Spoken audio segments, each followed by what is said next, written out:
आप पर कर्ज है तो कुर्बानी वाजिब होगी या नहीं। ख़वातीन जिनके पास जेवरात हैं उन पर कुर्बानी वाजिब होगी या नहीं।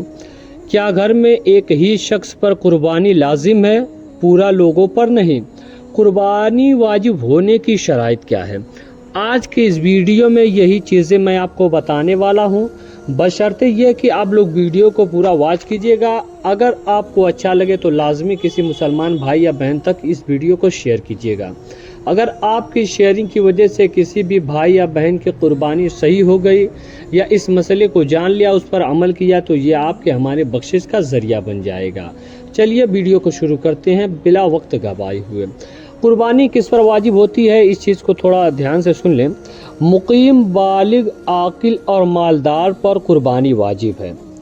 मालदार से मुराद वो शख्स है जो निसाब सदक़े फ़ित्र का मालिक हो, यानी उसकी मिल्कियत में 7.5 तोला सोना हो और 52.5 तोला चांदी हो, या नकदी या अशिया ज़रूरत के सिवा कोई चीज़ इतनी मालियत की हो जो 52.5 तोला चांदी की कीमत को पहुंच जाए।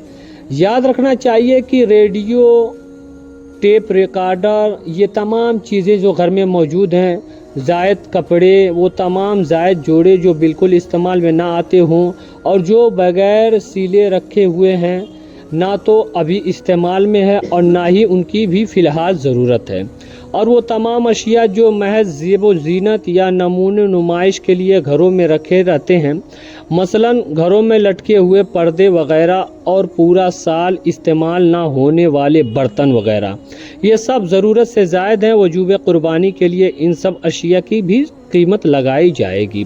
अगर उनकी कीमत 52.5 तोला चांदी की कीमत को पहुंच जाए तो कुर्बानी वाजिब है। अब इसी तरीके से बहुत से मेरे भाई ये सवाल करते हैं कि क्या एक घर में एक ही शख्स पर कुर्बानी वाजिब है।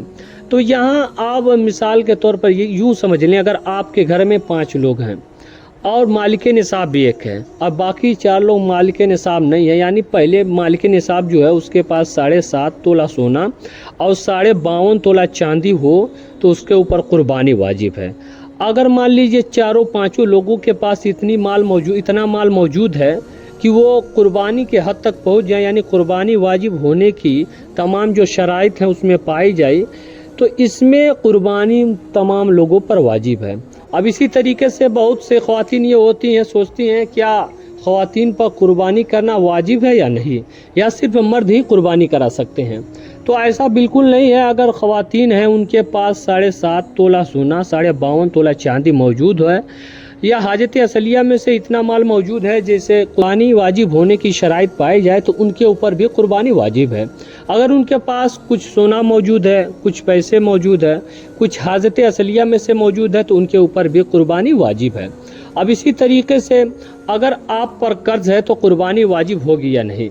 देखिए, अगर आपके ऊपर इतना मान लीजिए कर्ज है और हाजत असलिया में से वो सामान आपके पास मौजूद है जिससे कुर्बानी वाजिब हो जाए, तो ऐसे में आपके ऊपर कुर्बानी वाजिब है। हाँ, अगर कर्ज इतना है जो हाजत असलिया से भी पूरा नहीं हो रहा है, तो आपके ऊपर कुर्बानी वाजिब नहीं है। इसी तरीके से आपके ऊपर कुर्बानी वाजिब नहीं थी, तीसरे दिन तक सूरज डूबने से पहले आपके पास कुर्बानी वाजिब होने की शराइत पाई जाए, तो आपके ऊपर कुर्बानी वाजिब है, आप कुर्बानी करा लें। इसी तरीके से मुसाफिर हो, यानी 10 को अपने घर से निकला, 11 को निकला, 12 को सूरज डूबने से पहले ही घर पे मौजूद हो, यानी आ गया, तो उसके ऊपर भी कुर्बानी वाजिब हो जाएगी। अब इसी तरीके से ये भी देख लीजिए कि किन लोगों पे कुर्बानी वाजिब नहीं होती है। तो वो लोग मुसाफिर हैं, मजनून हैं और नाबालिग पर कुर्बानी वाजिब नहीं। जिसने कुर्बानी करने की मिन्नत मान ली, ये भी देखिए बहुत पेचीदा मसला है। जिसने कुर्बानी करने की मिन्नत मानी, फिर वो काम पूरा हो गया जिसके लिए मिन्नत मानी थी, तो अब कुर्बानी करना वाजिब है, चाहे मालदार हो या ना हो। और मिन्नत की कुर्बानी का सारा गोश्त गरीबों पर सदका कर देना, ना खुद खाए ना मालदारों को खिलाए, जितना खुद खाया या अमीरों को खिलाया उतना गोश्त या उसकी कुर्बानी को खुद अपने हाथ से ज़बह करना बेहतर है। अगर खुद ज़बह करना ना जानते हो तो किसी और से ज़बह करा ले और ज़बह के वक्त वहाँ जानवर के सामने खड़े हों। अब यहाँ एक चीज़ और ध्यान दें, अगर माल हराम है तो उससे आपकी कुर्बानी नहीं होगी। اور ذبح کرتے وقت اس چیز کا دھیان دیں، مان لیجیے اگر امام صاحب نیت پہنچا کے چلے گئے اور بعد میں جن حضرات سے آپ اس کی نس جو رنگ صاف کراتے ہیں تو یہ خیال رکھیں کہ وہ بھی بسم اللہ اللہ اکبر پڑھیں، اگر نہیں پڑھیں گے تو قربانی میں کراہت آ جائے گی۔ ہو سکتا ہے میرے کہنے میں کہیں آپ کو غلطی نظر آئے میرے مسئلے بتانے میں، تو آپ اپنا چھوٹا بھائی سمجھ کر ہماری اصلاح کر سکتے ہیں۔ ملتے ہیں اگلی ویڈیو میں، تب تک کے لیے السلام علیکم۔